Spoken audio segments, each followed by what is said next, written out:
All right, we're live. We're back. After some technical difficulties yesterday, we're back. We're live.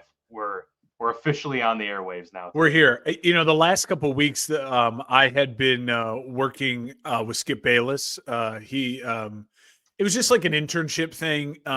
He didn't offer a lot of money, but it was a good amount of money, and it was nice to just get to know him.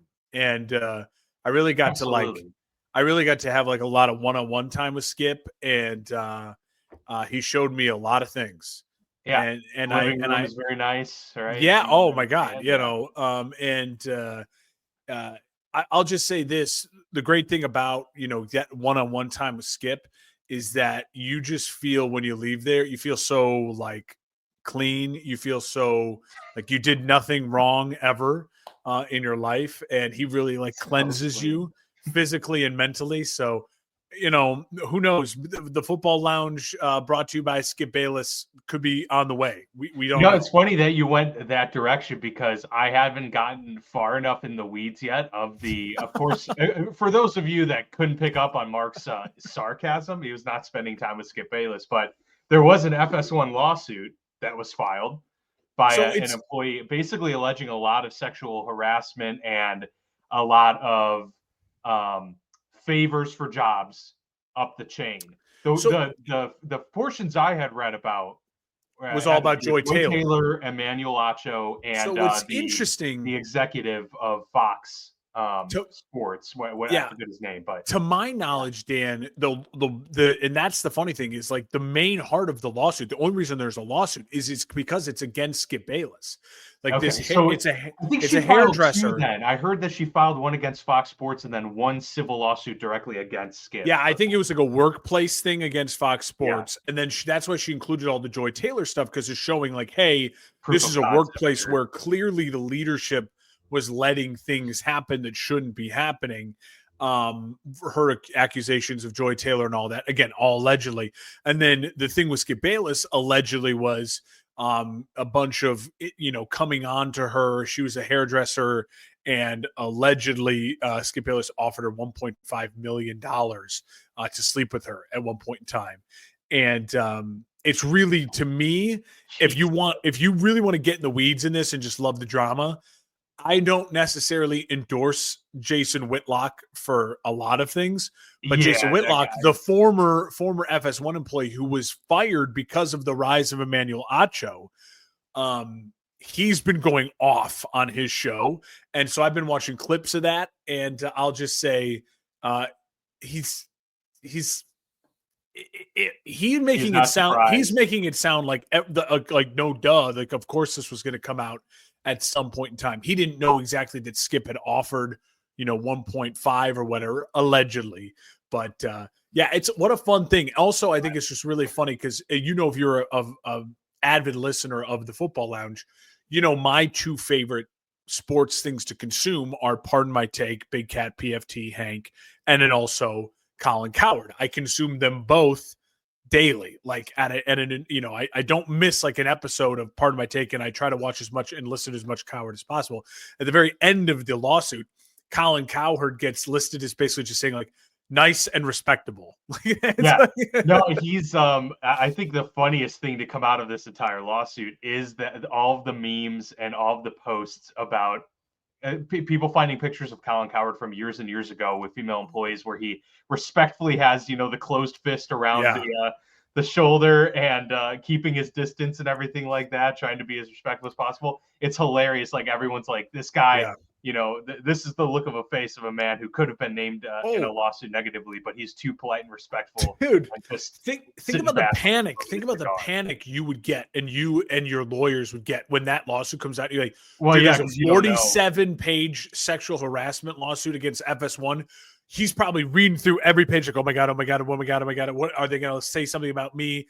I didn't do anything. If he's saying I didn't do anything, but you're panicking, then you get to the very end, you read like, oh, nice and respectful. Nice and respectful. It's beautiful. Well, beautiful we're gonna try and have a nice and respectable show back here. We appreciate everyone being with us. I've been off a couple of weeks. Appreciate you holding down the fort. Ready to recap the end of the regular season. And Dan, we are blessed with some incredible football. I know we don't talk college football on the show, but Thursday night, tomorrow night, and Friday night college football playoff games. Then Saturday, NFL football, Sunday, NFL football, Monday, NFL football. We got 5 straight days of just some really exciting literal playoff football in both college and the NFL. So I'm ready for it.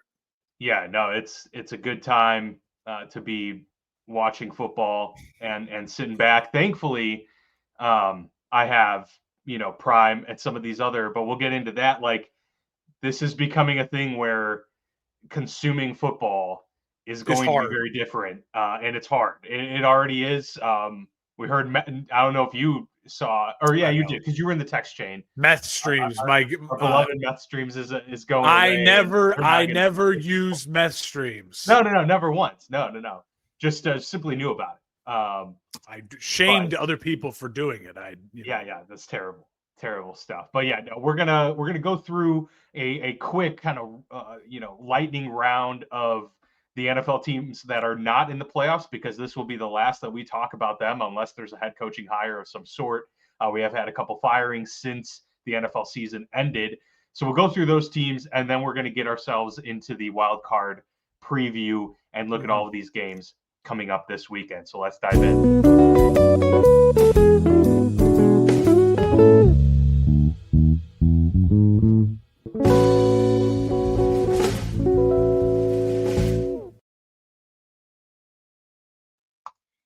All right. So the really fun part of the show is when you get to talk about the 3-13 New York Football Giants. I think that's an appropriate place for us to start here, Mark, as we kind of give our end of season report card breakdown, so to speak. The New York Giants on the end of the year, I said 3-13. I'm back to the 16 game schedule. 3-14 is the final there for the New York Giants, and they amazingly do not have the number 1 overall pick. We'll get to that later.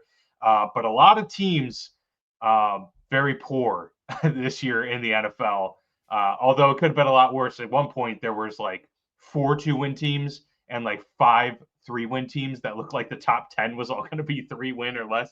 But nonetheless, New York, obviously, they end up trading or releasing Daniel Jones towards the end of this season. They have committed to keeping Brian Daboll and Joe Schoen, so that is going to be intact, which is probably the biggest news for this team going forward. They know what the infrastructure is that they have in place. Malik Neighbors, probably the lone bright spot this year for this team. That seems to be a great fit for them. Offensively. Yeah, fair enough. So just kind of looking as a whole, what's your take on the New York Giants and, what prospects they have moving forward? Yeah, really quickly, a disappointing season for the Giants. I don't think any of us thought it would unravel this poorly. I do think I like them keeping Daboll. As you know, I've been a Daboll guy. I'm surprised they keep the GM because of all the hard knock stuff.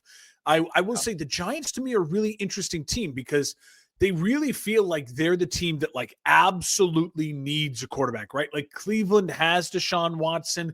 I would agree they kind of need a quarterback, but like they don't have a guy in their roster right now at all that they could go into the season with. The problem is if you're Daboll, you're probably saying to yourself, find me a way to go get a guy like Sam Darnold as opposed to starting with a rookie and then, struggling through the slide. I don't think that they can afford to lose games because as the owner Mara said, like, I'm anxious and they need to turn it around and my patience is wearing thin. That's a terrible spot to be in. It feels almost like it could be a lame duck year. And so we'll see what kind of miracle they throw, whether it's trying to draft a quarterback or go out and get aggressive for a quarterback, because they got pieces. This defense isn't too far away. They have Malik Neighbors. They need to work on the other skill positions and then figuring out a quarterback. I believe in Daboll. Daboll will be a guy I'd want to interview. Again, I've said that multiple times if he had been fired. The New Orleans Saints are next. They finished the season 5-12. They fired their head coach, so they're in a head coaching search, of course. Derek Carr, the quarterback there, at least for now. We're not entirely sure what's going to happen with that situation. Another disappointing year for New Orleans because it was such a gettable division. But it's been a few years of Dennis Allen where you're like, hey, there's something that you can do with this team. I mean, they have a pretty solid defense. You have a professional quarterback that can play football at a high level in the NFL. You've got weapons in Alvin Kamara and Kendre Miller and on the outside. They just couldn't put it all together. And obviously with the firing, that kind of signaled things. Derek Carr, gets hurt, and then you're just going through this kind of, carousel of quarterbacks. It doesn't appear that they have their quarterback of the future on the roster, Mark. Spencer Rattler, you kind of hoped maybe would show some flashes. He did a few times, but probably not enough to warrant any faith. Yeah, the problem with the Saints, even though they're 5-12, they're picking 9th. So this is one of those really weird years. We have a lot of teams that have won 10 or more games. We have a lot of teams that have won 5 or less games. And so usually 5 wins get you like a top 5 pick. This year, 5 wins for the Bears, for the Jets, for the Panthers, the Saints. You're looking at picks 10, 9, 8. It's not great in that way. For example, the Bears won 7 games last year and they picked 9th. They won 5 games this year and they're picking 10th. So the Saints are in that weird realm of like, okay, what do you do? A lot of it's going to depend on the head coach, right? I'm someone I know it may sound crazy and Saints fans might think I'm absolutely sane. I think Matt Nagy should absolutely be in play for the New Orleans Saints. And I'll just say this really quickly. If I'm already Ben Johnson's not going to the Saints, I do think Mike Vrabel is giving the Saints an interview. What do the Saints have going for them, right? They're in a winnable, quote unquote, winnable division, even though Tampa's won it 5 years in a row now or whatever, but quote unquote, winnable division. And I would also argue if you keep Derek Carr, you're not void. Like they're in a better quarterback position today than the New York Giants we just talked about. So a lot of us is decide where they go with the head coach. I think they need to go back to their offensive in the dome, high-flying offense. You have Chris Olave. You still have Alvin Kamara. That's what you need to build this team around. And I do think a Matt Nagy-type person is someone who deserves another chance, like gets rehabilitated back with Andy Reid, learn from his mistakes in Chicago. And I'm saying this a lot in criticism of my own organization. Coaches who were bad or, Matt Nagy led the Bears to playoffs 2 of his 4 years. And the Bears haven't sniffed the playoffs since he left. The Bears have been an utter disaster since he left. I do think there's something to him helping an organization like that get back to their offensive roots, because maybe Joe Brady, you'll start to see where the pieces fall. I just don't know how attractive of a job it is. But I do think they should lean offense.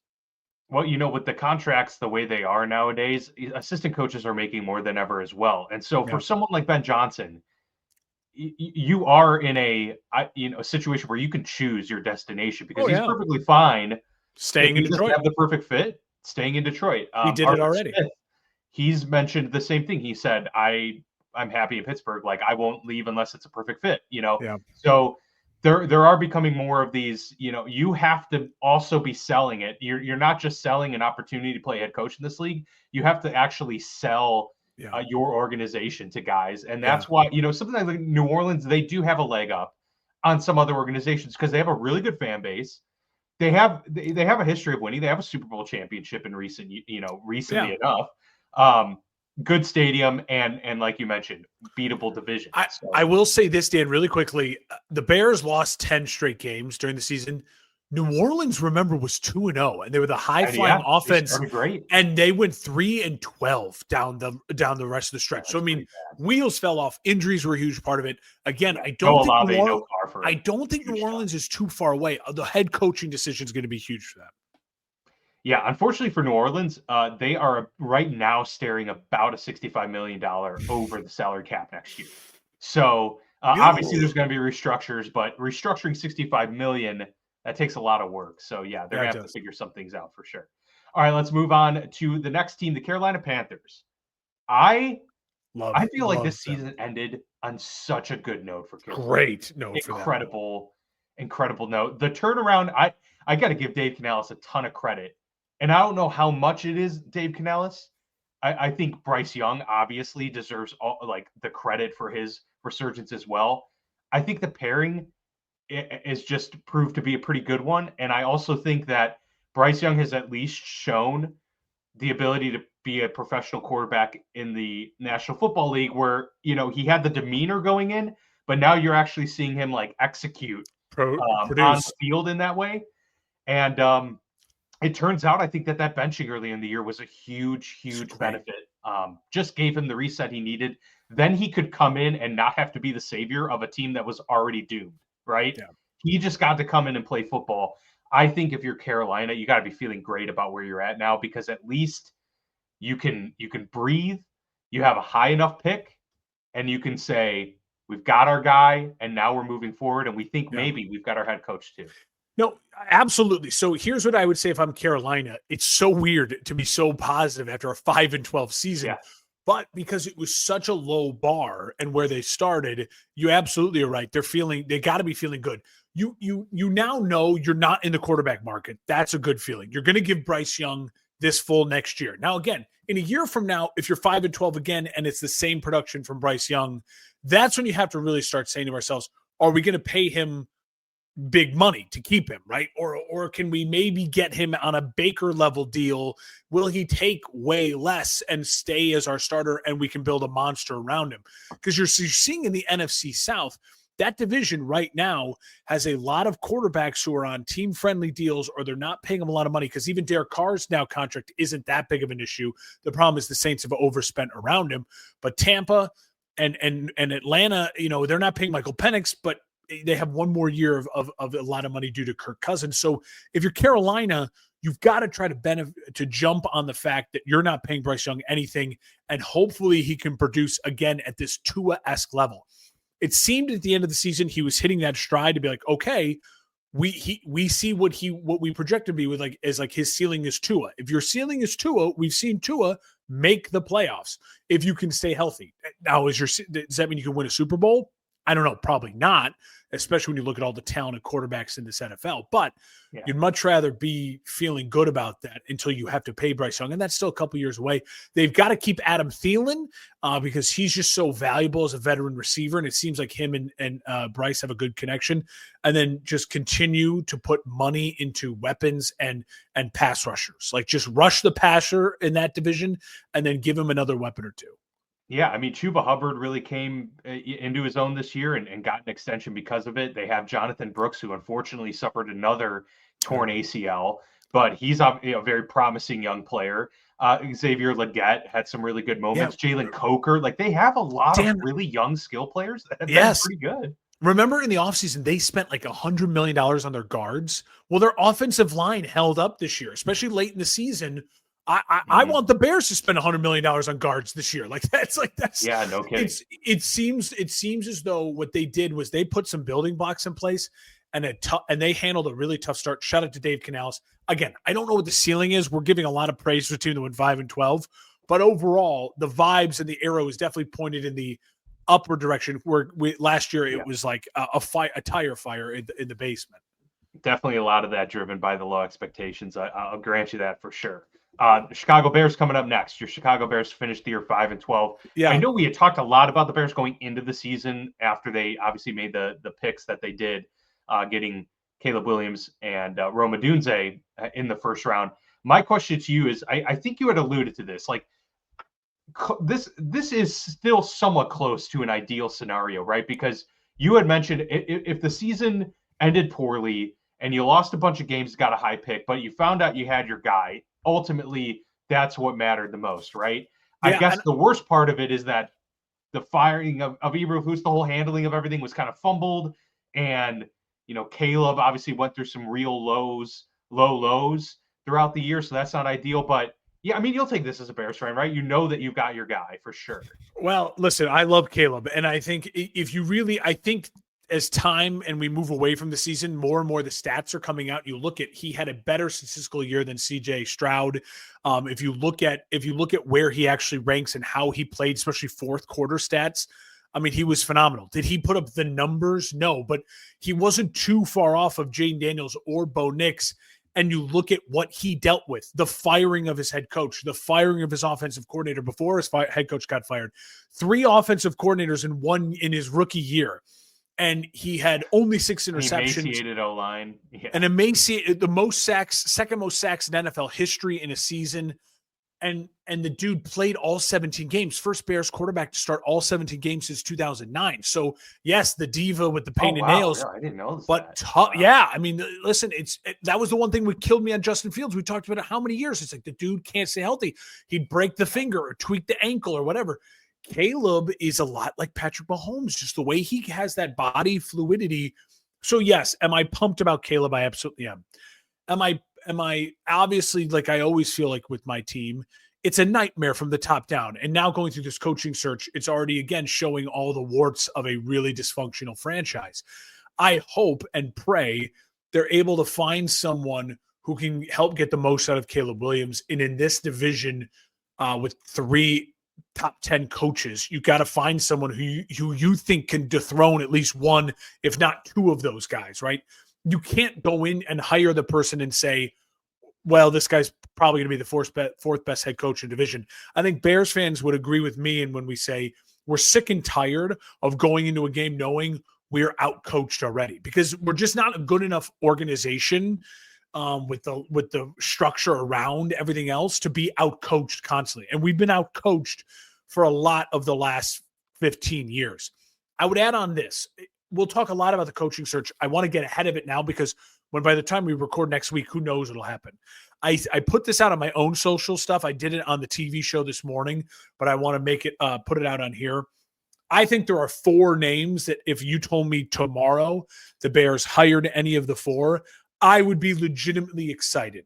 Those names are Vrabel and Ben Johnson. That's like tier 1, right? Either of those 2 guys is elite. Now, it looks to me like Vrabel's got his pick of the litter, and it looks to me as though with New England and Vegas opening on up, those 2 seem like more situationally better fits for Vrabel, just as far as who he'd be working with and who he'd be writing his checks. I do think the Bears interest him, though, a ton because it's a defensive history culture, and he's got a quarterback. So I'm not writing the Bears off of Vrabel. And the other person, Ben Johnson, obviously, I think he's the best and the brightest of the offensive minds available. And wouldn't you want to pair the first overall pick quarterback with that guy? Then the next tier, and these are 2 names that I'm warming up to more and more. The more I do my research and the more I hear the names going. Cohen, the offensive coordinator for Tampa. Look at what Baker did this year: 4,500 yards, 41 touchdown passes. And Cohen was a guy who worked with Sean McVay, also then went back to the college game and then went back to Sean McVay before taking the job in Tampa. So he's fluid. He moves. He goes to college, comes to the pros, goes back to college, comes back to the pros. Like, he's not afraid to just like get creative with offense. And he's dealt with a guy in a quarterback who's a big personality in Baker, but also someone working with Matt Stafford and Sean McVay. He's been around a lot of smart people. He's young. I think he could be a really bright opportunity for the Bears. And the other one would be Joe Brady. Now, Joe Brady is 4th of 4 on that list. I will say, I do worry a little bit about the youth with Joe Brady. But what I like about Joe Brady is he helped Joe Burrow have his best season ever when he was in college and won the national title. He was the guy behind, Joe Burrow. And Joe Brady was also the guy now behind Josh Allen with this MVP level season, his best season. Now, a lot of people arguing Josh Allen. Who's Joe Brady to get the most out of him? I would argue it's something. Look at how much more Buffalo's committed to the run and the diversity in their passing game since getting rid of Stephon Diggs, and how Shakir and Coleman and all these guys are so involved. The tight end is so involved. The Bears didn't involve their tight ends at all this year. It's the biggest mistake the coaching staff made this year with not getting Cole Kmet and the tight ends involved. So those 4 are the names. There are a couple other names that I'm intrigued by. I wouldn't be like cursing a storm. I hate to say it, but Mike McCarthy is one of them. I think also Pete Carroll, if it's like a 3-year deal or less, and he says kind of like if it's like, a Joe Biden type of thing, like 1 term, like let me try to like just get your organization back on the right page and then turn the keys over to someone. You wouldn't be concerned about then having to go through this all I would hate to go through it again, but if Pete Carroll was like helping you pick the successor and was like then moved into management type of thing, I could maybe be convinced of it. But again, that sounds like a lot. But I think that's better in a lot of ways than the Dolphins defensive coordinator. They're interviewing the Iowa State head coach. So the Bears are, I get it, they're trying to turn over every stone. Matt Campbell's a good guy. All right. I also think, Dan, and I just want to put this out there, then we'll move on from the Bears. Put this out there. I do think part of the reason why they're interviewing so many people is because they know they want Ben Johnson and they can't hire Ben Johnson until after the Super Bowl. Right, so it's so I do think part of it is just like, fuck it, we might as well bring that guy in and hear what he has to say about our team and about our organization knowing that our guy is Ben Johnson. It's who we want to hire. And then if we don't get him and we wait all the way until after the Super Bowl or whenever the Lions are out, and he says no to us and takes another job, well, then we'll have interviewed 20 other people and we'll be really comfortable moving to choices 2, 3, 4. The worry with that, right, obviously, is if a lot of those choices get hired, in the meantime, there's a lot of openings. You leave yourself maybe with your 6th choice. That would be a disaster for the Bears. One of those 4 names would make me pretty excited as a Bears fan. I'll let all the Bears fans react to that in this part of the video coming on up. But overall, yeah, it was a disappointing. Rex Ryan. Yeah, no. Overall, really disappointing season because of the expectations. I think we move on from Keenan Allen, but Caleb's the man, and I'm all in on Caleb. Yeah. The Bears, by the way, did just complete an interview with head coach Mike Vrabel. Yeah, and they're all by Zoom, which is so dumb. So the Bears had a chance to meet in person with Vrabel and Pete Carroll, and they're doing all of them by Zoom. And I think what we're now learning is because they're doing that is, again, they're trying to say this is going to be a long process for us. First meeting everyone by Zoom because they can only meet Ben Johnson by Zoom. They can only meet Aaron Glenn by Zoom because it's it's annoying because the Jets have already met him in person. The other teams have already met Vrabel in person, but my team is okay. Vrabel's going to the Pats anyway. I mean, that's pretty much a foregone conclusion, unfortunately. It feels that way. Yeah. San Francisco 49ers finished at 6-11. What a down year for them. Talk about major disappointment. But they're old and they're beat up and they don't really have a difference maker at the quarterback position. They need retooling, right? Like this is the offseason of retooling. There's going to be a lot of focus on San Francisco. GM and coach are back. That's a no-brainer. So what do they do with Brock Purdy? I don't think they pay him, and I wouldn't pay him. I'd probably franchise tag him, and then I would try to rework the roster as far as the San Francisco 49ers would be aggressive in the draft. Like I wouldn't be surprised if they trade a piece for an extra 2nd or 3rd rounder because they're the type of team that feels like they need like 2 first rounders. You know what I mean? Where they need 2 or 3 young, like 1st, 2nd round picks where they can just inject some youth and speed into this roster. And in a lot of ways, Dan, for a team like San Francisco, I hate to say it, but the twist I would put if I was an Niners fan is this team needs an offseason, like a full offseason. Let Kittle get healthy. Let Debo get healthy. Don't play an extra month and a half of football. Like, just get healthy. They've played so much football. Only the Chiefs have played more in the last 5 years. So that's how you sell it. That's the positive. The negative spin is it could be a really tumultuous and ugly offseason. I mean, it could be the start of the downslide entirely. Who knows? I mean, Kyle Shanahan, for as great as he's been to get them to newer heights, has been able to get over the hump. And if this is the start of the downslide, then you're going to be talking about a significant drought, perhaps, of not winning the championship. They're picking 11th. So, I mean, they have a chance to either, turn that, like if they trade down, you know what I mean, and go to pick like 19 and 23rd or whatever, like if they could do something like that, I think it'd be really great for the Niners. The Dallas Cowboys finished at 7-10. Kind of surprisingly, I thought they were going to, bottom out entirely. It was probably going to be better for them, but at the end of the day, Mike McCarthy there. That situation's up in the air. Dak Prescott, it's going to be the guy next year, and so where does this franchise go from here? I guess because they're very top heavy, right? Yeah, but absolutely. There's nothing holding that foundation in place. They have no depth on either side of the ball. To me, the writing's on the wall because Dak's going to be your quarterback. I think you just bring McCarthy back. I think you extend McCarthy a year if he's willing to take just a year deal. And I think McCarthy would, because as he's shown now, I legitimately think if Mike McCarthy was not re-signed, he will get a head coaching job like this cycle. The guy has won too much. Now, again, it's kind of like signing up for Brock Purdy or Bryce Young as your quarterback. Is the ceiling multiple Super Bowl victories? Probably not, but the ceiling can be, as we saw with Aaron Rodgers, if you have all the right pieces in place, he's stable enough to lead a team with special pieces to a Super Bowl run. He just wins too much in the regular season. Like Mike McCarthy doesn't do a lot of the dumb things that I've seen my franchise do.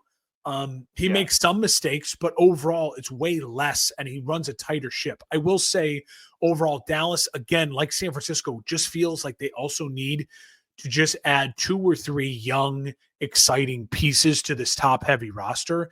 Let Dak get healthy. It's another classic Dallas offseason. I already feel like I can pick them to finish 9-8 next year if they bring McCarthy back. Now, if they let McCarthy go, that job I think becomes really interesting if you are someone like a Joe Brady or a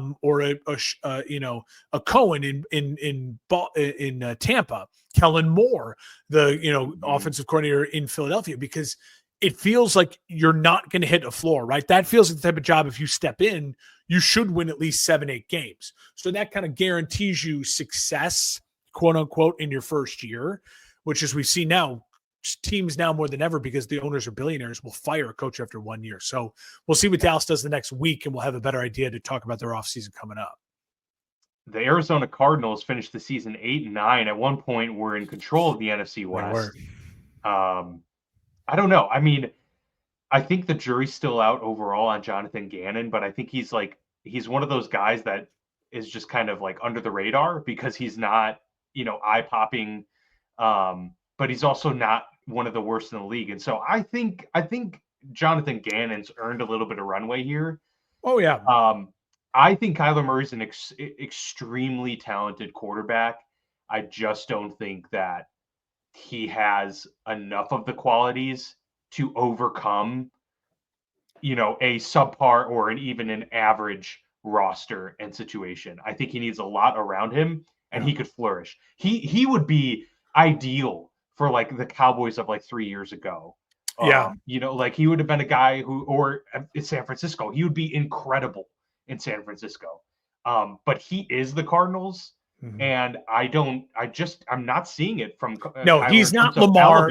Yeah, he's not Lamar. He's not Josh. He doesn't do that. Now, if you're telling me that Kyler Murray gets all of a sudden traded to your Pittsburgh Steelers, then I'm like, oh shit, that's interesting. Like, structurally sound organization with a great defense and weapons, right? Like a couple nice pieces. Then you say, all right. The problem is, I agree with you. The Cardinals are just this kind of floating organization that doesn't have like an absolute, a bay of statues that showed the history of the Cardinals and the legacy of winning. Yeah. We don't even know, like, the Cardinals aren't even like the Bears, even though they don't win much, but they can go like, well, they're a defensive team. You know what I mean? Like, what are the Cardinals? Just like a smaller market overall. Like they're just kind of tucked away, Yeah, Phoenix is a big city, but I agree with you. Yeah, it's weird. It's a weird market. Probably right? Not top 12 in the NFL though, As far as fan bases, no. I mean, as far as population, yeah. I think Phoenix is top 10 city population. You think so? I don't know. We got 2 teams in LA. We've got 2 in New York. Again, I'm saying literally the city of Phoenix population. I think it's like 7th or 8th in the country. Look it up. Oh, okay. I'll talk quickly about the. That's all I'm trying to say. Well, now fan bases, no, I'm not like Cardinals fans don't overtake, the Bears Stadium when they travel to Chicago, right? Sure. So I'll say this: I agree with you completely. I do think you just run it back, and you say to yourself, in a year from now, moving on from Kyler is easy, right? The contract works out that way. And a year from now, moving on from Gannon is easy. The contract 3 years, it'll work out that way. You also, by just running it back next year, you give it an offseason, another full offseason development with him and the weapons. You try to improve the defense a little bit. You try to find a little bit more structural identity. They were good at running the ball at times. Connor got injured late in the season. And you say to Gannon, too, maybe behind closed doors, listen, if you want to keep your job and prove that you're the guy to lead us and Kyler's not our guy, well, you can show us that by doing another 9-8, 8-9 season of holding the ship together and leading the franchise. So I think that's what I would do if I was Arizona, especially because the NFC West right now doesn't feel, vaunted. Like, if you go into a rebuild, you're automatically signing up for 4th place in that division. Now, again, are they 4th place in that division? No, they're ahead of San Francisco. They were better than San Francisco this year. So stay strong, add some pieces on defense, get another pass rusher, shore up that offensive line, and then try to just say to Kyler and Gannon, this is the prove it year. It's a huge prove it year, and maybe they'll rise to the occasion. I loved that the Falcons made the move to go to Michael Penix at the end of the year because it was clear that it wasn't going to work out with Kirk Cousins. Now, they did end their season on, a 2-game losing streak. But we knew that there was going to be a lot of development required there. Overall, and we talked about this when they signed Kirk Cousins. It's a 4-year contract, but not really. It's really a 2-year contract. It's really a 2-year, and they can even get out of a little bit. They're going to obviously have to eat some dead money next year. Like the Broncos did. Yes. Yeah. It was a precipitous fall for Kirk. I mean, you could tell all year long in the first game that I watched, obviously, of him with the game against Pittsburgh, it was pretty clear the guy could barely move. And so I think age has just kind of caught up with him at this point in time. But the Falcons have great weapons. So that's another team that's pretty much well set up for success in the future. Yeah, Kirk is screwed because he should retire, but he can't because if he retires, he doesn't get the money. So he needs to play one more year. And what he needs to do is like just say, okay, cut me. We'll work the contract like Denver did, and I'll go play for someone to be a backup or a bridge quarterback for $1 million, like Russell Wilson did. And then he'll actually get $60 million, but he'll just be, a bridge or a backup. And then he can ride off into the sunset. For Atlanta, I think the biggest thing for them is that they kind of screwed themselves because we saw at the end of the year, Penix can play. Penix is a good quarterback. Now, again, I don't know how to rank Penix and Maiden start the whole year like Nix and McDaniel, Jaden Daniels, and then I wanted to say McDaniels, Jaden Daniels. Well, I know there's too many McDaniels combos in the league. I don't like it. And so, listen, I don't know how to rank all the rookie quarterbacks right now, but they all look like they can play in this league and be starters in this league. And have all shown flashes of being like high end, maybe top 10 type starters. So Atlanta's got that going for them. The problem is they can't really do much this offseason to add because of the Kirk thing. So they would have loved to have gotten a year and a half out of Kirk. They only got a half a year. That's killer. That's what makes it a bad deal. Atlanta, I expect this offseason to try to get creative to let go of Kirk. Overall, though, still a successful year, I'd argue, because at the end of the year, you're leaving it saying Michael Penix Jr., Bijan Robinson, Drake London, we got our core and we're ready to go. Yeah. No, I think that's the way to do it. And you just hope that you can get enough development out of Michael Penix next year to set yourself up really for 2026. That's the year to target. They're picking 15th, not the worst. They can still get a really quality player there too. Seattle Seahawks are the final eliminated team in the NFC before we move on to the AFC. They also were a team that, like the Cardinals, had a chance there for the West Division. For a few weeks there, but just kind of had a little bit of a collapse. Geno Smith has come down to earth a little bit there. And it's looking like, the split is on the horizon for Geno in Seattle. I just think that they need to move on. The problem is, are they going to be able to do it next year, or are they going to have to wait on another season? But the good news is Jackson Smith-Njigba is a real dude. So like they've got a great wide receiver core to work with and a great running back core on top of it too. And McDonald's done great with the defense. So it's really an interesting team. Like Seattle's going to be really, really interesting to watch how they pan out, because again, it comes down to Geno. The question will be, he's going into the final year of that 3-year deal he signed. And so he's cheap, but do you say to yourself, what else is out there that we can improve on? If I was Seattle, I would look to be the team that maybe moves up in the draft and say, hey, if there's a guy you like a Cam Ward, if there's a guy you really sold on, like a Shedeur, it doesn't sound like those guys are going to go number 1 overall. It sounds like you might be able to get those guys somewhere if you get in the top 10. So if I was Seattle, I would explore that. And then literally you could sit them with Geno and just say, Geno, last year, we're going to give you the keys to this really great offense again. Go put up big numbers, lead this team. You can show the rookie the way. And then hopefully if you want to keep playing, you'll find somewhere else to keep playing next year, the following year. And the rookie will develop him along without doing like with the Falcons, it was just overspending on Geno.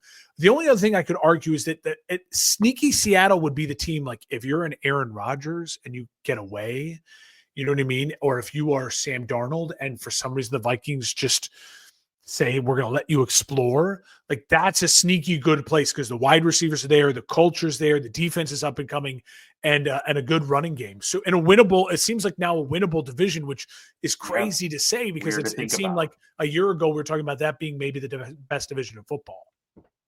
The team with the number 1 overall pick is the Tennessee Titans, and they have the New England Patriots to thank for that, as the Patriots won the final game of the regular season.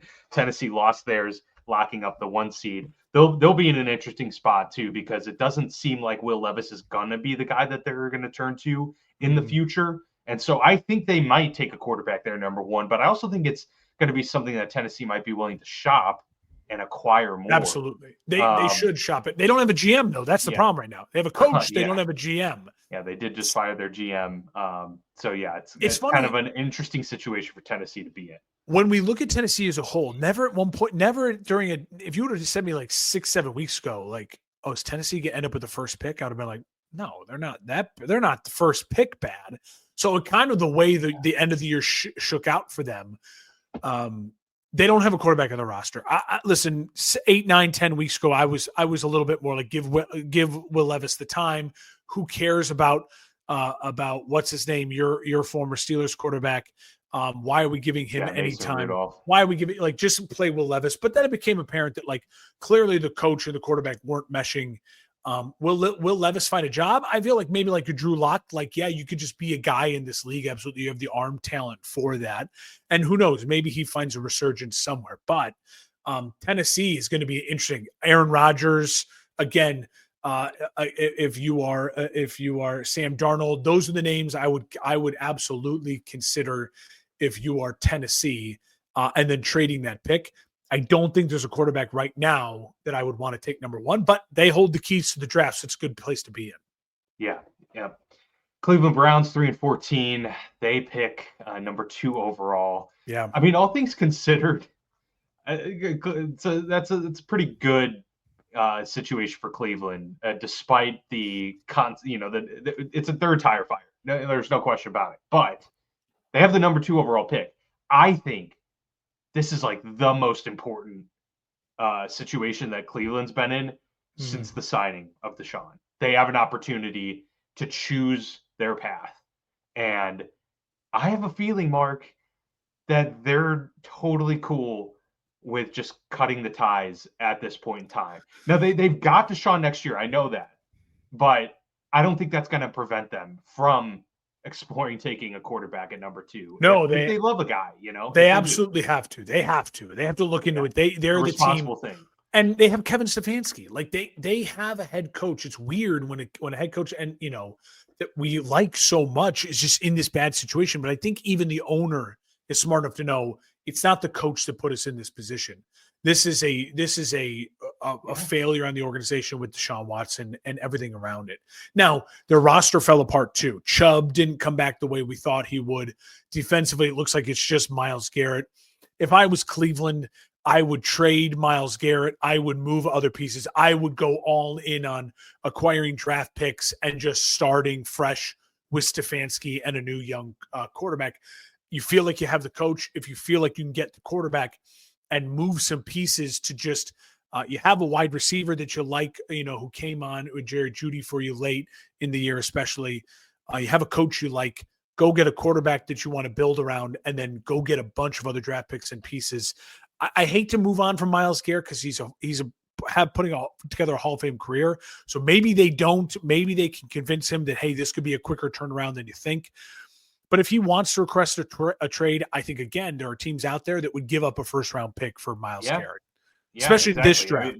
It all depends on where you think you're at. Exactly. And if it's time to rebuild, then there's really no point in putting him through that. And you're just saying that because you want him out of the division. I would enjoy him being out of the division. Yeah. But in all seriousness, I mean, if the Steelers were in a situation where they were needing to just break it down and build it up, I would trade TJ Watt, because it's hard. Just you don't want to waste an amazing all-time player when you know it's just not going to be enough.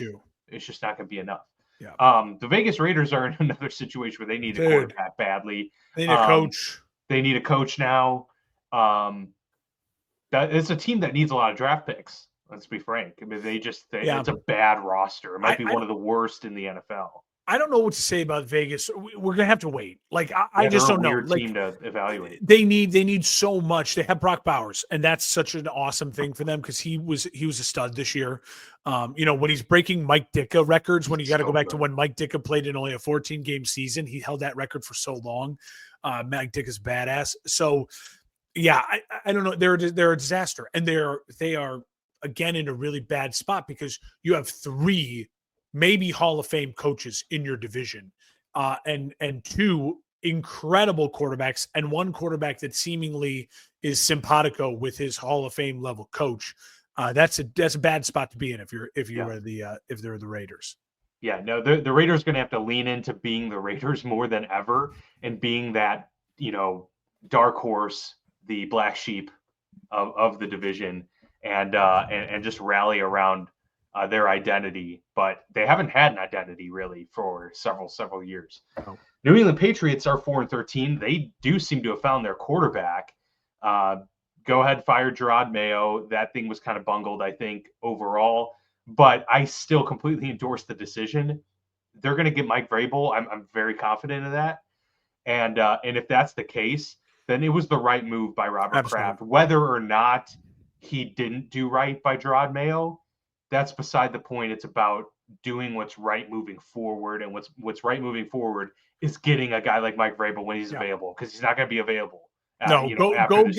Go get Vrabel. You have Drake May, and that's all Vrabel's wanted. He begged for it in Tennessee for years. Remember, he was the one who decided I'm benching Marcus Mariota. And when they went to Tannehill, they won the playoff game. The next year they were the number 1 seed. They hosted the AFC Championship game. The year after that, they again won the division. Went into the second round of the playoffs. Vrabel, when he got fired. I know, because again, I was just the owners, and then it was a pride thing because he's a big rub it in your face, aggressive personality. He's not going to worry about that with Robert Kraft because they have such a close relationship already. He's a Patriots Ring of Honor Hall of Fame guy. So it's a great fit. And if you're Mike Vrabel, you got to be jumping for joy. Still take all the interviews because you want Robert Kraft to pay out the wazoo, and you want all the guarantees you want to get.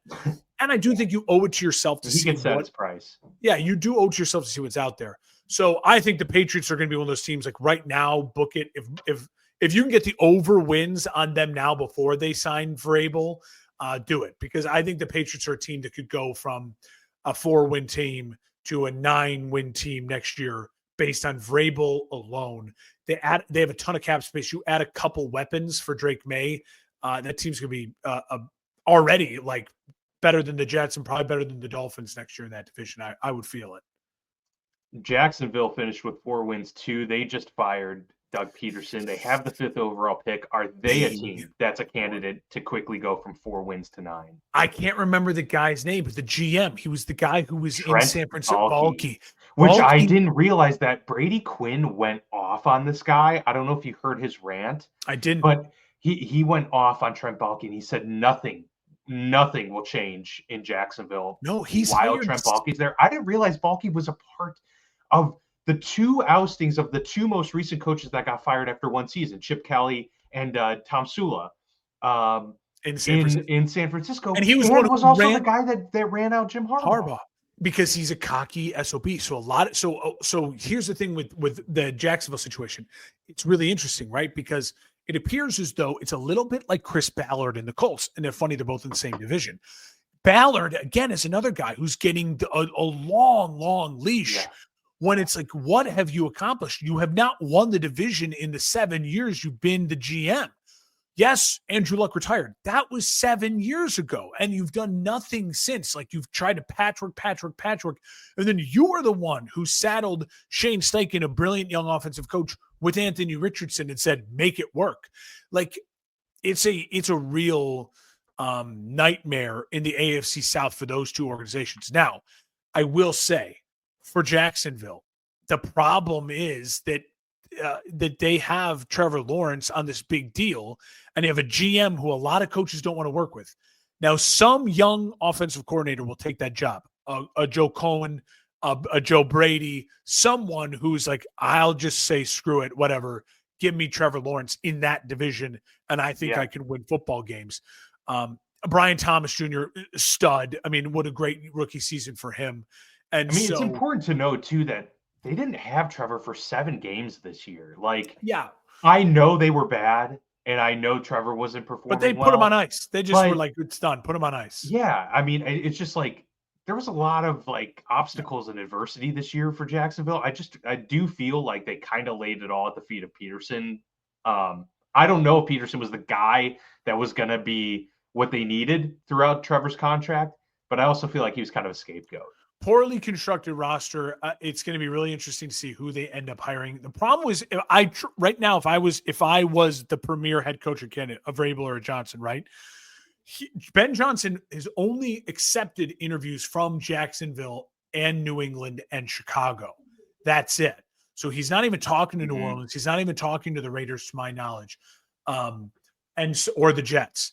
And so if you are someone who's keeping an eye on Jacksonville, you say to yourself, okay, where do I fall in the pecking order of some of these other choices? Jacksonville, I don't think is going to be a lot of people's first choice, but I think it's going to be a lot of people's second and third choice, because I can make the argument, if you don't take New England, and New England, Chicago to me are the best jobs. If you don't take either of those two, like if that's Ben Johnson, Chicago, Mike Vrabel in New England, Jacksonville to me immediately becomes, I think, the best opening. I like it better than the Jets. I like it better than the Saints because of the hell in the cap space. And I certainly like it better than the Raiders because look at what you're looking up at that division. So now the Bears, you could argue, look at what you're looking up in that division. Fair, but you have Caleb Williams. And you'll have a long leash. You're in Chicago. And you'll have a long leash with Caleb Williams. Yeah. Real quick, I want to get to this. Just a quick minor breaking news. The NFL has announced that because of the wildfires in California, it could put the Monday Night Vikings-Rams game in jeopardy, in which case they will be moving it to Vegas? Phoenix. Oh, Phoenix. Okay. Yeah. So, that makes sense. It's horrible what's going on in Los Angeles right now. I mean, if you look at some of the photos and videos, like a war zone, it's just brutal. It's horrendous. It's shocking to me that here in the United States of America, we don't have the capability the infrastructure to stop that. Especially it's just, that's a whole nother podcast for a whole nother thing, but it's really devastating. So thoughts with brutal. Those people. Let's get to the New York Jets, 5-12 in Aaron Rodgers' year. They are in it's a lot like the Raiders. I don't know what to say right now. A part of me says you'd be so like Garrett Wilson seems like he wants out. Again, that's so dumb. Don't favor Aaron Rodgers and Davante Adams over Garrett Wilson. Garrett Wilson is a top 10 wide receiver in his prime. Davante's still very good. And Rodgers is a top 15 quarterback right now and shows flashes. But again, it was a horrific year for them and the Bears. I mean, absolutely devastatingly disappointing years. And I don't know what else to say except to me, Aaron Glenn seems like the fit because he is the former player, defensive guy that can come in there with structure, energy. I played for this team. I have passion for this team, kind of like the Dan Campbell setup for the Detroit Lions. And that makes the most sense in my mind. Yeah. No, I do agree with that. They're a team that I just feel like being 5-12 and being at the draft position they're in, 7th, is kind of like one of the worst case scenarios. Like you either wanted to just like get the top 3 pick, or you wanted to be in the playoffs, in the back 7. But here you are at pick 7. Gonna have to make sure that this one counts. The Miami Dolphins 8-9, a weird year for them too. Obviously, Tua was injured for a good portion of it, comes back, and they rallied to try to get to the playoffs, but ultimately got eliminated. 8-9 finish for them. Honestly, man, I just kind of think the McDaniel thing, personally, I don't think it's working. There's a lot of takes to have about the Dolphins. I just went there because overall, I think I've seen enough to where I think he's probably an elite offensive coordinator in the NFL. I just don't know if he's a head coach long term.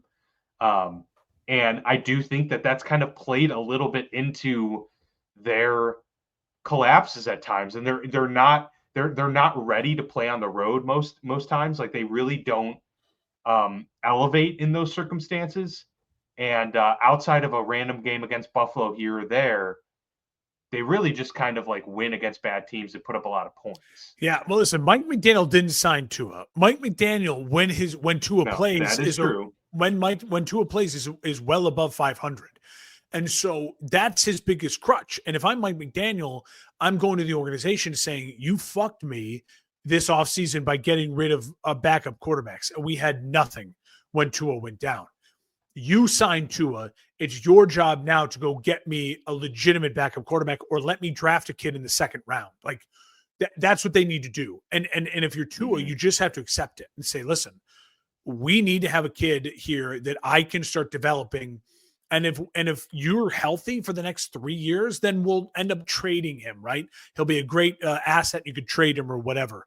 But we can't afford to keep doing this. I think Mike McDaniel fits still really well with Miami. I think Miami, just barely missing the playoffs, even though Tua missed a lot of games. Mike McDaniel's, I'm shocked you went that way. I think he's holding it together.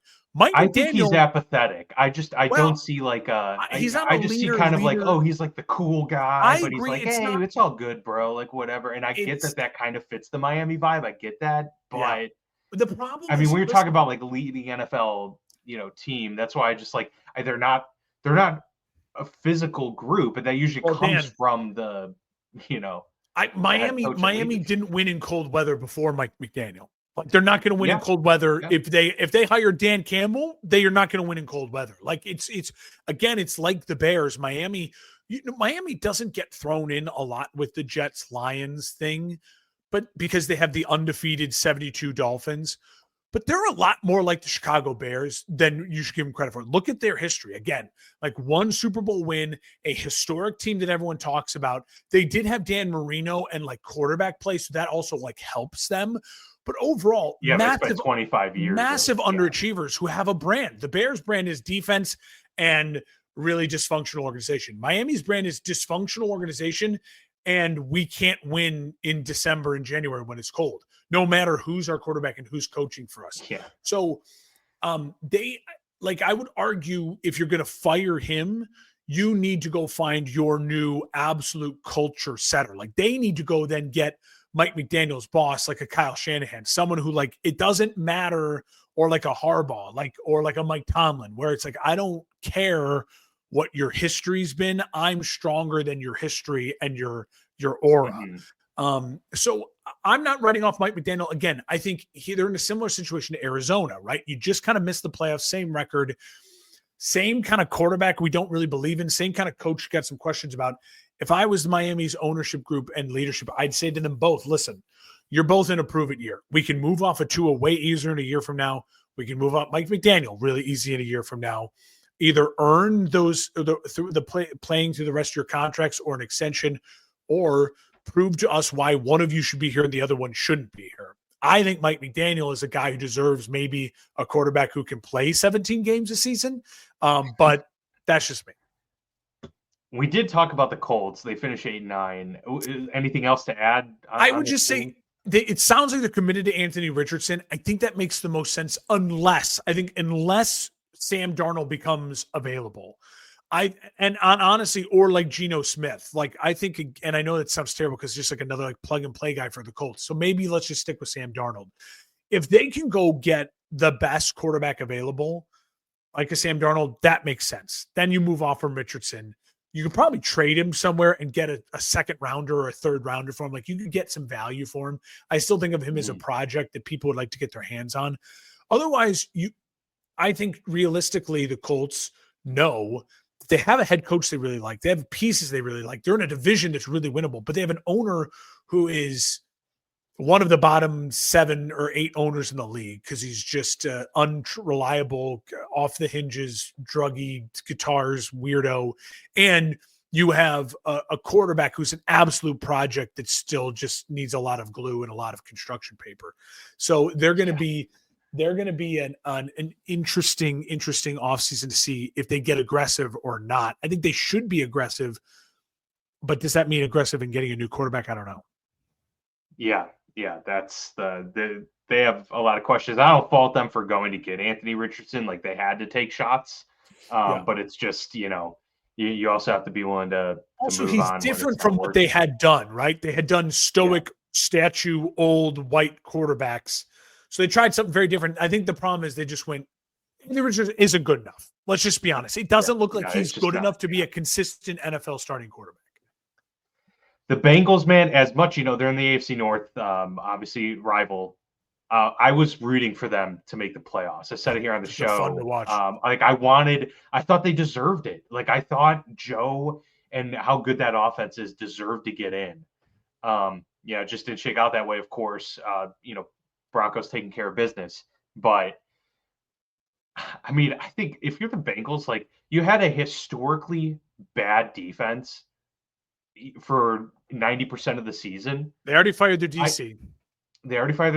I think you feel incredibly optimistic about where this offense is. Now you got to open up the wallet and pay Jamar and T. I think it would be malpractice if they didn't pay Jamar. I think for sure they'll pay Jamar. I don't think they'll pay T. I think he'll end up walking. But I think the offense is good enough. Joe Burrow is good enough to like overcome that stuff. I'm starting to believe more in Zach Taylor because that team could have folded easily and fallen apart. They believe in him. Yeah, and the defense played well the last month, and I think that has something to do with him too. So I think the Bengals are in a better place than maybe people give them credit for, I think. Joe Burrow's season is arguably a top 10 statistical quarterback season of all time. If they made the playoffs, MVP, right? Like absolutely, he would have been the clear. Absolutely, MVP. Joe Burrow was the best quarterback in the NFL this year. They had the best wide receiver who won the Triple Crown in Jamar Chase, and I think Jamar Chase deserves a lot of credit because he really, to me, showed why we would always say his like 1B to Justin Jefferson. He was 1A this year. Like he was the guy this year. No, he took and then they had the sacks leader. They had three of the most important. What do we always say? You need a quarterback, you need a weapon, and you need a guy who can go get their quarterback. They had all three and they missed the playoffs. So organizationally, there's a fault there. They need to find a running back and a running game. I think they needed an interior offensive lineman, and they need a 3-down running back. They need to go find a stud. They need to go get Ashton Genty. They need defense, man. Then of course, obviously, you need another pass rusher, and then you need at least two guys in the back end, like a stud corner and like a safety who you can rely on to put people in place. Those are some of the key pieces they're missing. But besides coaching hires, what the Cincinnati Bengals do with Chase and with T. Higgins is the most important thing we'll see this offseason. Yeah, for sure. And I'm excited to see what Chase Brown does. I think he's going to be their featured guy next year. Out of Illinois, like I'm excited. He came on late, but I just think again, like they look at what Detroit does, like getting a two-headed monster and getting someone who could take some pressure off of Joe more consistently is going to be really important. Yeah, no, for sure. All right, well that wraps up the non-playoff contenders. Let's get to the matchups. Let's do a little preview here. Absolutely. All right, so. I'm going to go with the Saturday games first. Yeah, let's go. And then we'll get into the Sunday slate. So let's start with the 4:30 game on CBS, Texans and the Chargers. Texans playing host this game in Houston. Chargers coming in as a road favored by 3. So games on CBS, you said? I think that's CBS also on Paramount Plus as well. Yes. Dan, this is the Houston Texan Invitational. They always play Saturday at 3:30 Central Time. That is just what they do. Listen, the Chargers should be the favorite. I think the Chargers will handle the Texans. The Texans, they've had a funky year. I mean, they are the stereotypical, like they're not really a playoff team, but no one else in their division stepped up. Credit to them for being the most consistent team in their division. But listen, it was a real bad like overall season for CJ Stroud. I know they had massive injuries. Tank Dell's injury scary. They lost Stephon Diggs for the season.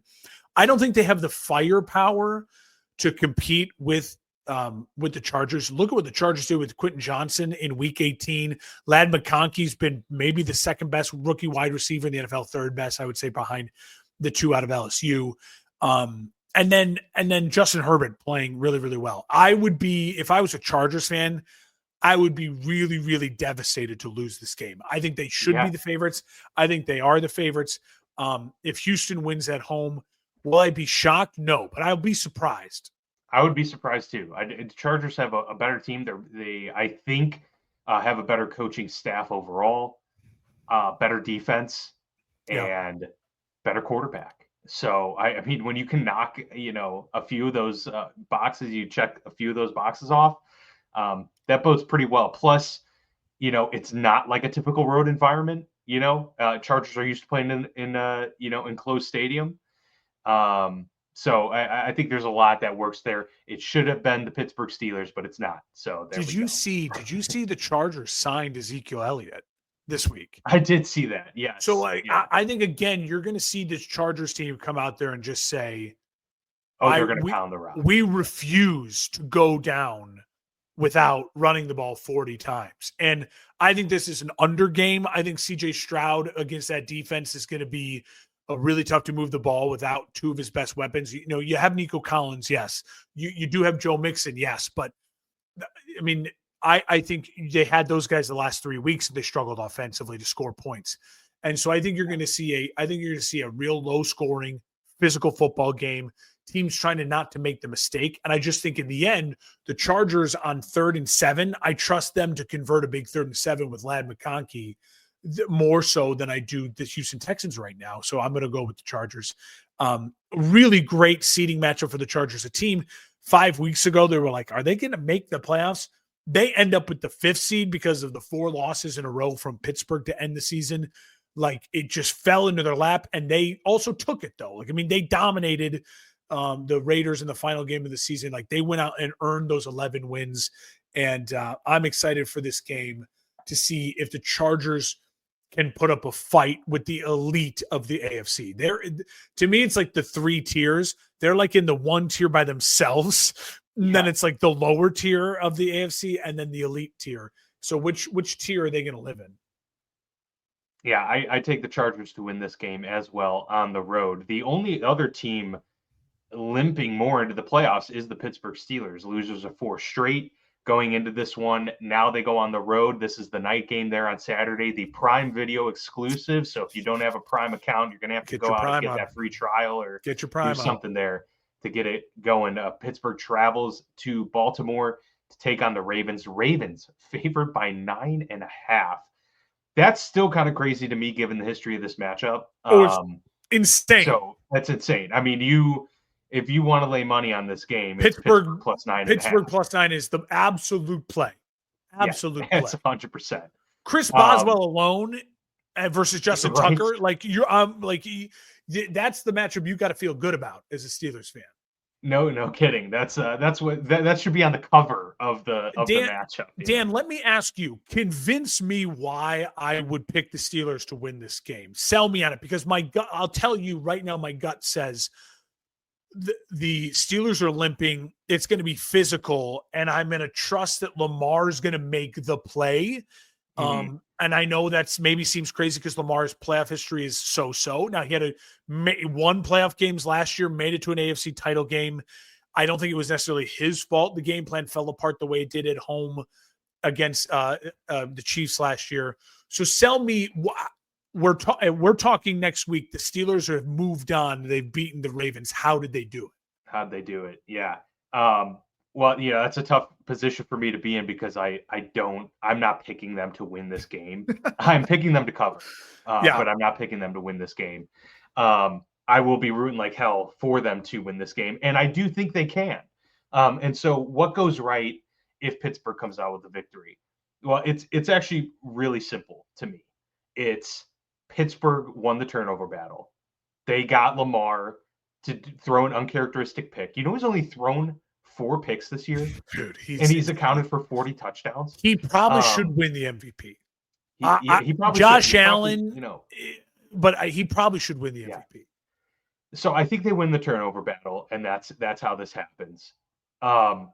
And I think that they control the clock, and those probably can work hand in hand. If you're turning them over, you're getting added possessions out of it. That's going to lend credence to it. But and I don't even think that necessarily has to be running the football, but they need to sustain some drives to keep Lamar off the field, but to also kind of wear this team down in general on the road to quiet the environment you're in, because it's going to be a tough one, and obviously it's a historic matchup. But I really do think this lays at the feet of winning of the turnover battle, and controlling the clock for however much time it is required to do so. You're going to have it possess the ball more than Baltimore in this game. But the one thing Pittsburgh has going for it in terms of what the Ravens are doing is that the Ravens won't have, it seems, Zay Flowers for this game. That's huge. I mean, that's a big offensive loss. What else do they have going for them? And like to convince you of why the Steelers win this game would be they've won 8 of the last 10 matchups against this team.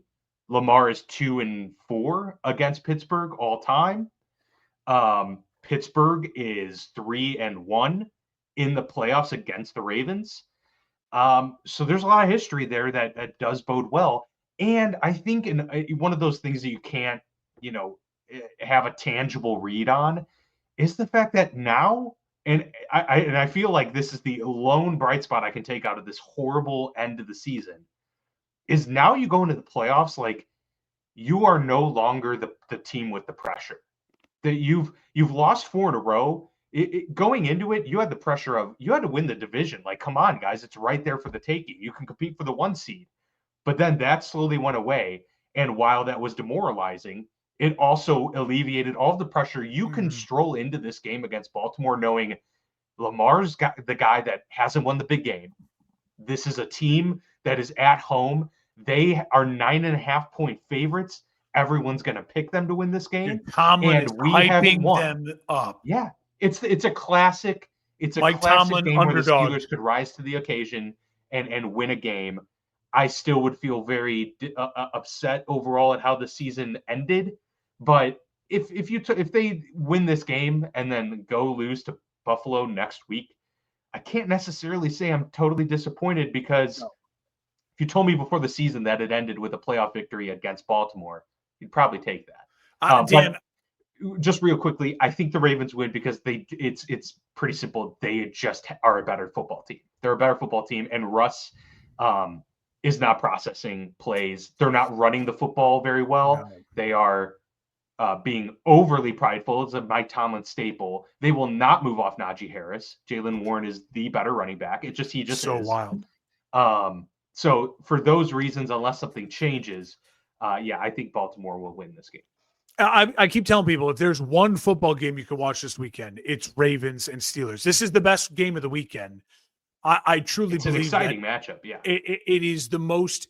To me, it's the most consequential as well, because there's talk about Tomlin hasn't won a playoff game in how many years, and even that last playoff game he won, it was against. It was like a backup quarterback, right? Cincinnati, it was like, who had to go to their backup quarterback. It's a really weird spot to be in. And then if you're Baltimore, you can't lose at home after winning the division. Lamar Jackson, this type of season, you said it, only 4 interceptions, 40-something touchdown passes. And you're going to lose week in the wild card weekend. You're going to go home against your division rival, who you're 2-4 against historically. Whoever loses this game, and if they lose it in a blowout, if Pittsburgh goes in there and wins 27-13 and Lamar poops his pants, like, you're not moving on from Lamar. So what do? Do you does John Harbaugh go to the management and say, listen, we need to do a mutual parting of the ways? Because maybe John Harbaugh gets fed up. Like, I've done everything I can. Like, I can go take any job I want. I can take any media job I want.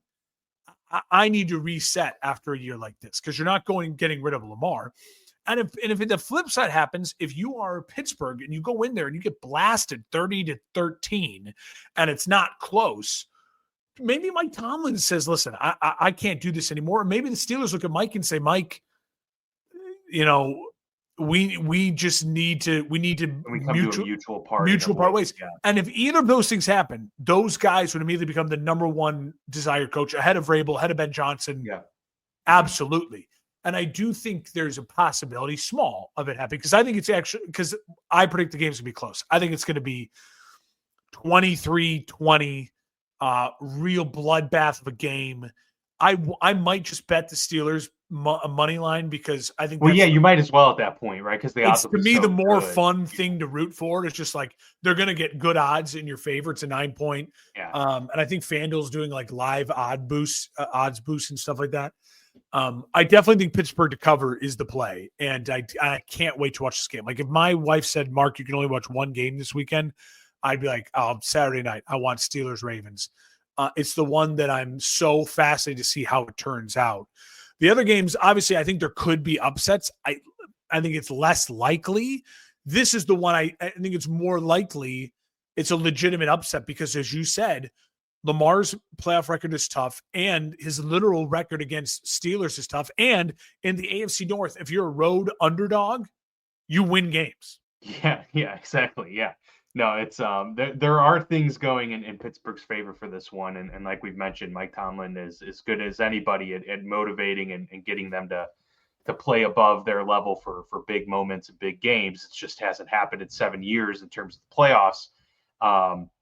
So they're going to have to dig deep and figure something out to be able to get a win. And as per your scenario there, if they get blown out and all of that, and Mike Tomlin, what's his status? I have kind of a rant waiting and ready to go. I want to see the season through, and I want it to play out as it is before I discuss on the show my thoughts entirely. But I just will say that, Grace asked me, would you rather them just get blown out and be like, you know what, they weren't going to win anyway, instead of like getting your hopes up? And I was like, you know what? No, like I want them to lose like a close game. If they're going, because then it shows me that they're like, they had fight, they were in it, they belonged, because right now, like, it feels like they don't belong in the playoffs, like with how poorly it's such a bad end of the season. So yeah. Anyway, let's move on to the Bills and Broncos. That's the CBS game there on January 12th. On Sunday, Buffalo 8.5-point favorites. So that's funny. The Ravens are 9.5-point favorites against a team that's beats them consistently. The Bills are only 8.5-point favorites against the visiting Denver Broncos. This again on CBS, 1:00 Eastern time. I think the Bills win, but I also do think that the Broncos score a lot in this game. I actually think it's going to be pretty high scoring. Yeah, the Broncos offense has been playing really, really well. I think they're going into a buzzsaw. I think that atmosphere is going to be electric. I don't think Bills fans sell tickets. I think it's going to be a real home field advantage. I get the sense that Buffalo is on a mission, and I get the sense that if the Broncos, in my head, I'm like just picturing the Broncos win the toss, they defer, they kick it to Buffalo. 3 plays later, the Buffalo Bills score and like a big touchdown to Shakir. And it's like that place just freaking erupts. And all of a sudden it's like halftime, it's 24-7. And you're like, Dad, this game was never supposed to be close. But I also could see, like you said, Denver scoring. And if things start off tight for Buffalo, then I think it's a closer game. And maybe they cover, but the Bills win and end up taking care of business. Either way, it's a nerve-wracking spot for both of the 2 seeds in the AFC and NFC. These are not the easiest matchups in the world. And you absolutely can say to yourself, I think the Broncos have the better coach. And I think they have a coach who's frankly more built for these moments. And that's going to play a really interesting dynamic in this. I don't know what the weather will be like. But it's Denver. It's not like they're playing, Miami or something like that. And you could say, hey, we have a real Buffalo weather advantage as well. So I think it's going to be a good game, a close game, but Buffalo takes care of business in the end, and Josh Allen has himself a day. Yeah, I mean, it's similar to the Ravens. There's pressure on Baltimore or Buffalo Oh yeah. to continue the run, right? I mean, for them, it's not just about winning in the wild card round. I mean, they need to once again get to the championship game and get over the hump. But Yeah. it starts here, right? And so like there is pressure. It's like you gotta start the journey with a win, and there's a lot of pressure there. But I do agree that the Broncos are not the easiest matchup here for the Bills, but the Bills will win. And if you want to keep your job in the AFC, then you have two options: beat Patrick Mahomes or lose to Patrick Mahomes. Those are your only options. You're not getting fired because you lose to Patrick Mahomes, right? Like you'll get fired if you're, if you go in there and you're, and your DeMeco Ryans get blown out at home. You know what I mean? Like I don't think he would get fired, but like, you know what I mean? Like that's a the scenario that could, that's the type of things. Yeah. You get fired because you lose to Bo Nix at home. The other game, you mentioned, if you want to watch a game this weekend, obviously I would pick Steelers Ravens, but for me, Eagles Packers would probably be my second choice. Do we have a Jalen Hurts concussion update? I don't. I'm going to look it up right now and see if there's the latest. Look it up because obviously that would determine a lot. This is the game on Fox. That's correct. And I will say that to me, this is Wednesday's injury report today. Shout out Trevor Keegan, by the way. He's Chris Lake South. Chris Lake South native. I don't see. Oh, Jalen Hurts. He was a limited participant. So I think you can participate in a limited capacity if in protocol, but I don't know if he's past protocol yet. It's crazy because that's a concern, right? Like he hasn't played in what 2 weeks now, and he's dealing with the concussion. Now Jordan Love is beat up. He kind of hit his elbow and like a funny bone injury. They're without Christian Watson. Dan, who would have thought? Sal Paolantonio said if it's a 5-step process, I didn't mean to cut you off, but it's a 5-step process. He's between 4 and 5. It's basically what Sal Paolantonio reported today. Feel good. So I think he's going. Yeah. I hope so, because again, I agree with you. It's the next best game that we have, and it's the rematch of the Brazil game from week 1. Remember that Friday night to start the NFL season, it was Chiefs Ravens on Thursday night, Packers Eagles in Brazil. We were talking about don't wear your green or the gangs will kill you. That feels like a lifetime ago. And so I'll say this. I'm rolling with Philly. Now you're going to say, Mark, you're a Bears fan. You're just hating on the Packers. Talking about another team that's kind of limped into the playoffs. The Packers losing 2 straight, losing to 2 divisional opponents. Talking about a banged up quarterback as well. Banged up quarterback. And the problem that I'm seeing with the Packers is, well, yeah, the run game is really good, and Josh Jacobs has been great. But Dan, what does that get you if you can't stop Philly? If Philly goes down there and with their electric offense and Saquon busts off an 80-yard run, or a big bomb to AJ Brown, and all of a sudden you're up 14-0 on the Packers at home.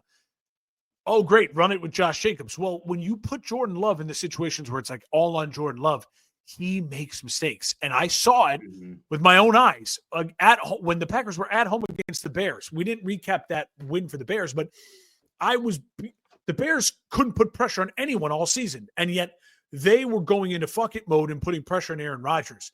Vic Fangio selectively knows how to bend and not break and how to put pressure on. That's what Vic Fangio does. He's not going to let them get over the top. If they're going to score, it's going to be on 11 and 12 play drives. I don't trust Jordan Love on 11 and 12 play drives. He's not that guy yet.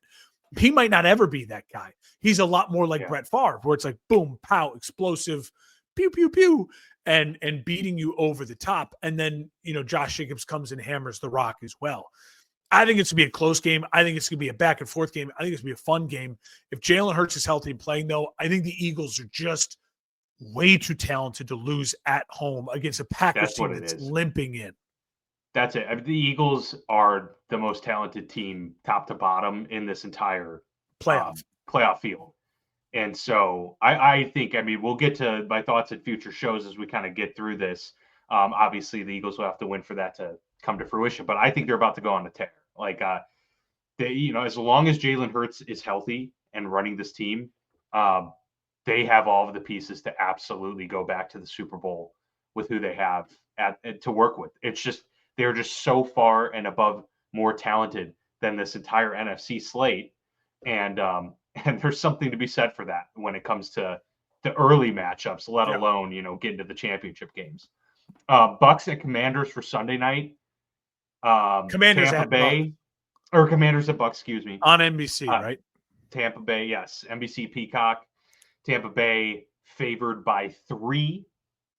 I'm taking Tampa Bay in this one, and I would actually take Tampa Bay to cover. I was just about to say I'm taking Tampa in the points. Washington is really fun, and Jaden will keep them involved, and he will keep it interesting. But Dan, look at Washington down the stretch. Who have they really beaten? Exactly. Nobody. Now they beat the Eagles. And they've had some real questionable stretches. They beat the Eagles, but they lost. That's the game that they lost Jalen Hurts, and they lost him early in that game. And again, real questionable losses. You're right as well. And I mean, so as much as they are the Texans of last year, they're the surprise story with the new coach, new quarterback. I think it ends here on Wildcard Weekend. The Bucks, listen, this is a Bucks team that beat Philadelphia last year at home when no one was picking them to win anything, and they were kind of like, oh, who cares? The Bucks made the playoffs. Tom Brady, Baker 1 year thing. This is now a real thing with the Bucks. They're an experienced veteran team who's healthy at the right time. They have a great running back in Bucky Irving. They have a great wide receiver in Mike Evans, who's healthy. They have a quarterback who threw 41 touchdown passes and 4,500 yards, who is cocky as all hell. The Bucks, to me, are a dark horse in the NFC playoffs. I think they win. I think they win pretty easily. I think if there's a blowout this weekend, I think they get to. I think that Todd Bowles dials some things up, and I think that they're able to handle business. I like the Bucks to win.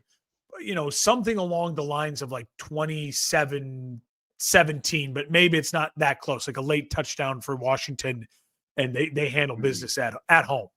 Yeah, I'm right along the lines with you there. And the Commanders, again, we've said it many times, but I feel like this is such a huge win for them regardless. You're playing a playoff game with your rookie quarterback. It's great. It's great. And I think you've got the coach to do it. Vikings go on the road at the Rams. Tightest spread here for this week. Minnesota favored by a single point. Yeah, the Vikings favored by a single point. So I guess the Chargers and this is a close matchup. Road favorite. Yeah, exactly. Yep. So we've got two road Monday favorites. Night in Phoenix. Monday night game, ESPN. Potentially in Phoenix. Very interesting game here. I'm really like, all these games are great. Like, I'm excited to watch every single one of them, but I do feel that the way the Vikings ended the year, they're gonna kind of have like a renewed vigor for this one. The question is going to be Sam Darnold, though, because it's like he's a guy that you can win by. You've seen it this year, and it hasn't happened much, but you can lose, with Sam Darnold because of Sam Darnold. And so that's going to be scary. Their game plan is really going to have to, be tightened up here, and they're going to have to rely on Justin Jefferson, Jordan Addison. They're going to need the big play, but I do think the way their defense is playing, to me, is the difference maker in this matchup. I take Minnesota's defense over the Rams. Oh, well, yeah. Josh Allen and Lamar Jackson, their performances this weekend will affect their legacy. Sam Darnold's performance this weekend could affect $100 million. It's that substantial. And then also impact, obviously, his legacy and where he goes from here. Man, this is a neutral. The Rams are like your team too. Like they've been your team like. And you know what? Year. I will say this: that Vikings team almost lost to the Bears. The first time they played, that Vikings team they handled the Packers really well. But again, I think that's more the Packers are falling apart.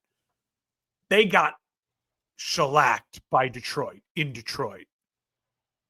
They've had some up and downs here at the end of the year, but this is a 14-win team. And the problem is, like, their defense is so good at, like, the blitz packages and getting quarterbacks off kilter, but quarterbacks like Jared Goff and Matt Stafford process pretty quickly. Stafford, so that is going to be hangs tough. in there and just takes shots. It's just fuck it, I'm only. And they've got dudes. I mean, they got Nakua and Kupp out there, and Higbee's back healthy. Kyron Williams, it's going to be a very interesting matchup. There's a reason it's a 1-point spread. Well, I think Vegas is right there. It's going to be. I wouldn't bet this game. Yeah, I'm going to take the Vikings to win, though. I'm going to take the Rams. I'll be on the Rams. I think here's why I think the Rams win. I think they were smart to rest their guys, and they get to go into the postseason as even though they're going to be on the road, home, rested, and no pressure. The Vikings are not rested, a little licking their wounds from going from maybe the 1 seed in division champs to now going to Arizona to play a Rams team. It's not set in stone just yet, but it's probably going to happen. Yeah, and or going to LA. And so I think there's a little bit of that kind of cockiness too from Sean McVay. He can say to his guys all week, we're underdogs and I don't give a fuck. People said we should have played you all so we could have got the 3 seed to avoid playing the Vikings or the Lions. Fuck that. Like if he's smart and he's motivating him that way, that goes a long way in these situations. Mm-hmm. As a Mike Tomlin guy, your best chance to win is Mike Tomlin's motivation being 9-point underdogs. Like that's how you win. Yeah. And I think there's something to that. Now, if the Vikings come out and they're just unstoppable, it wouldn't shock me. But the Rams can hang with unstoppable because Nakua and Kupp, Higbee, Kyron Williams, and obviously, to me, the better quarterback in this game is Matt Stafford. So, and a coaching staff and a quarterback who just won a Super Bowl a couple of years and have been in these high-pressure games. And we see Matt Stafford, even against Detroit last year, at Detroit in the first round of the playoffs, he played his balls off in a high-pressure situation. And again, not healthy. This is the healthiest. Who's going to crack under pressure, and so, we can see Sam doing that. I'm going to go. I'll go with the Rams, but won't be shocked to the Vikings. All right. Yeah. So the one departure here on the show is the Rams Vikings matchup. That's kind of fitting that it comes down to that. But yeah, the 2 upsets that I have is Vikings over Rams and Chargers over Texans. You have the 1 upset being the Chargers over the Texans as well. Neither of us would be shocked if the Steelers are. I may take the Steelers. I'll let you know. Follow my tweets. I may be posting a Steelers money line bet. I just fuck it. I think absolutely. Lamar is so untrustworthy, and again, NFC North underdog on the road. Yeah, you got to take it. By the way, we'll leave with this because this is really funny. Ian Rappaport tweeted, Bills quarterback Josh Allen, when asked what OC Joe Brady has brought to the offense this year, quote, nothing. Teams should stay away from him.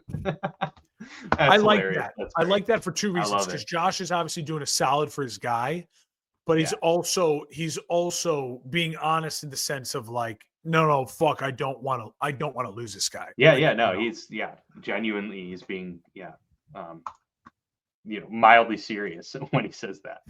All right, well, hey, that was a great show, man. Best show of the year.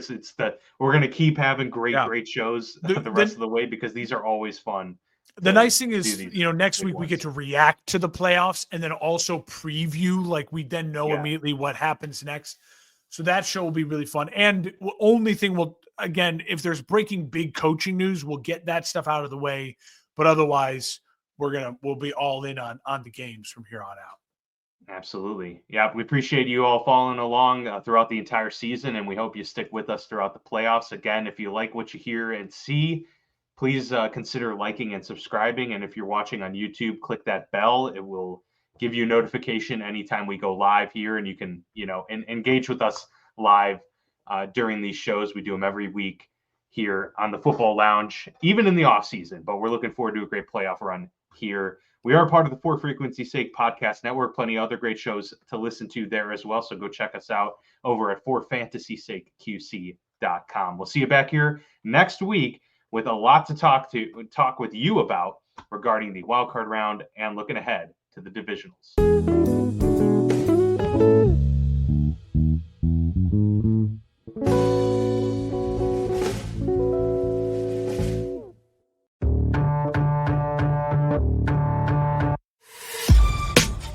This has been a For Frequency's Sake Podcast Network production.